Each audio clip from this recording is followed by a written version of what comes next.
dépose régulièrement. Réponse C. Et voilà une nouvelle réforme qui sur le papier semblait louable, mais dans les faits, c'est loin d'être le cas. Depuis le 2 mai dernier, l'épreuve théorique générale du permis de conduire s'est modernisée. Cependant, le taux de réussite national est de 16,7% au lieu de 70% auparavant. Chez nous, les professionnels du secteur font le même constat. Taux d'échec très très important en Guadeloupe comme partout en France parce que les questions elles ont beaucoup changé et les auto-écoles n'ont pas eu le temps d'entraîner les élèves ou les candidats. En 2 jours d'examen, j'ai passé pas loin de 200 candidats, il y en a 4 qui l'ont eu.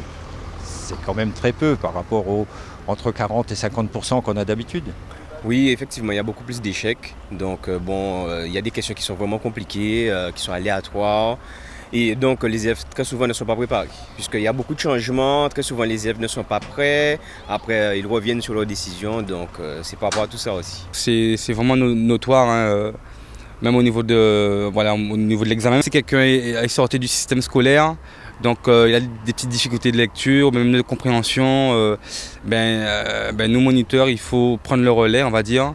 Et en plus de la formation code, il faut en plus peut-être l'apprendre à mieux lire, à comprendre un peu plus certains mots, tout ça. Première depuis 1998, cette nouvelle réforme complète du permis de conduire, avec l'ajout de ces 362 questions, est pour l'instant un échec, obligeant même le gouvernement à revoir sa copie au vu de ses premiers résultats catastrophiques, selon le délégué ministériel.